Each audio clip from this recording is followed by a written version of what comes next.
Narito ang ulo ng mga balita sa mga oras na ito. Bilang pagdiriwang sa Labor Day sa Mayo 1, mahigit 115,000 trabaho sa iba't ibang sektor iaalok sa mga job fair. Estado ng strategic partnership sa pagitan ng Pilipinas at Japan kabilang sa pag-uusapan sa state visit ni Pangulong Ferdinand R. Marcos Jr. sa Mayo.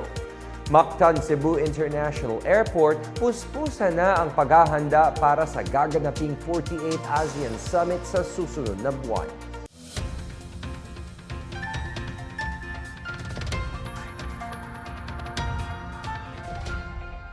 Ako si William Theo para sa PNA Headlines. Mag-aalok ng mahigit 115,000 trabaho sa mga job fair na bubuksan sa buong bansa bilang pagdiriwang sa Labor Day sa Mayo 1. Alinsunod ito sa mga hakbang ng Administrasyong Marcos para sugpuin ang kahirapan. Ayon sa Department of Labor and Employment, 88 job fair site ang inaasahang bubuksan sa iba't ibang rehiyon. Malaking bilang dito ay gaganapin sa mga mall para mahikayat ang mas maraming tao na pumunta. Nasa 1,280 kumpanya ang lalahok sa mga job fair para mag-alok ng mga trabaho sa iba't ibang industriya. Sa mga dadalo sa job fair, kailangan lang magdala ng resume, valid ID at iba pang required na dokumento tulad ng transcript of records.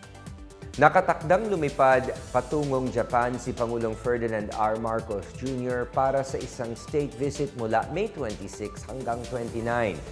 Ayon sa Malacanang, inimbitahan ng gobyerno ng Japan si Pangulong Marcos at si First Lady Liza Araneta Marcos na bumisita sa bansa. Nakatakdang makipagpulong ang Pangulo kay Japanese Prime Minister Sanei Takaichi kung saan pag-uusapan ang direksyon ng strategic partnership ng kanilang mga bansa. Magkakaroon din ng palitan ng pananaw sa mga mahalagang issue tulad ng enerhiya, pagkain at seguridad sa karagatan.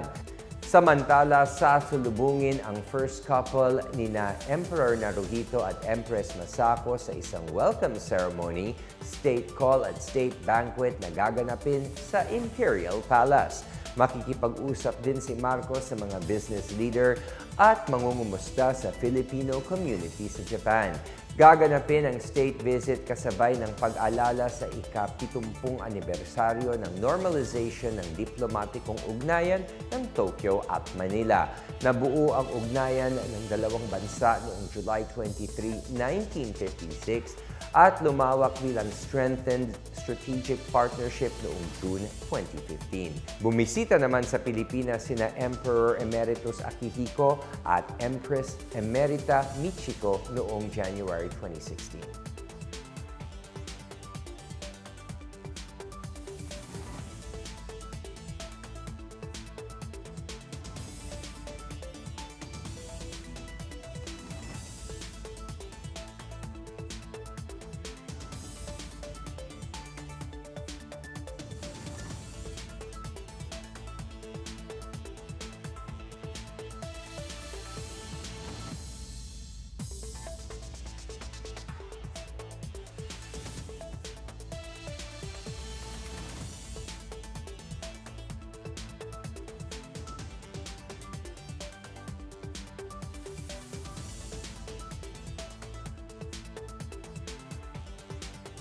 Puspusa na ang paghahanda ng Mactan Cebu International Airport para sa gaganaping 48th ASEAN Summit sa susunod na buwan.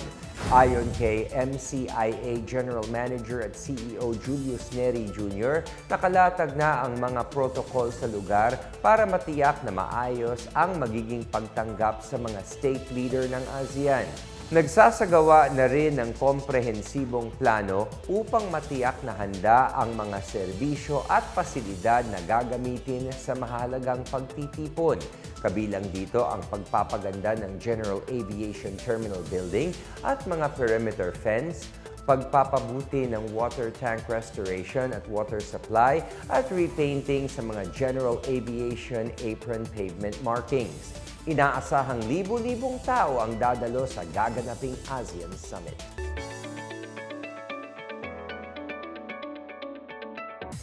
Sa balitang pangkalakalan, target ng pamahalaan ng Samar na gawing eco-tourism destination ang Pinabakdaw Mangrove Safari upang protektahan ang mga lamang dagat doon at magbigay ng kabuhayan sa mga komunidad. Nito lang Huwebes, ininspeksyon ng mga government officials ang lugar upang masuri ang potensyal nitong mapabilang sa turismo ng probinsya. Ayon kay Samar Governor Shari Antan, sa oras na maging eco-tourism spot ang Pinabakdaw Safari, magbibigay ito ng recreational at educational experience sa mga turista habang isinusulong ang environmental conservation. Nagpakita naman ng suporta si Mayor Via Mabag na sinabing magpapalakas ang proyekto sa local economic activity at ipoposisyon ang Pinabakdaw bilang eco-tourism hub. Sa pagkakataong maging eco-tourism destination, mapapabilang ang Pinabakdaw Safari sa Spark Samar Tandaya Trail Tourism Circuit na layong pagkonektahin ang mga pangunahing destinasyon sa rehiyon para mas malawak na travel experience. Samantala, binuksan nito ng Huwebes ang Mangantaku Cordillera Food Fair sa Rose Garden, Burnham Park sa Baguio City. Tampok sa food fair ang mga natatanging pagkain at produkto ng iba't ibang probinsya sa Cordillera. Mahigit 40 exhibitors ang nakilahok sa aktibidad na nagbebenta ng karne gamit ang tradisyonal na pagluluto, mga sariwang gulay at mga delicacy na tanging sa rehiyon lamang matitikman. Ang Mangantaku Cordillera Food Fair ay ginaganap taon-taon sa pangunguna ng Department of Tourism. Sa mga nais pumunta, bukas ang food fair sa publiko hanggang Lunes, April 27. At yan ang pinakabago at pinakamainit na balita sa mga oras na ito, hatid sa inyo ng PNA Headlines.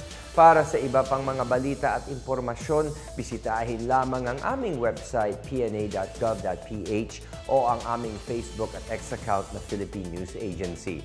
Mapapanood din ang PNA Headlines sa pamamagitan ng link sa website ng News and Information Bureau sa ilalim ng PNA News at sa YouTube account ng Philippine News Agency. Ako si William Theo at ito ang PNA Headlines, naghahatid ng mga balitang nagbubuklod sa bagong Pilipinas.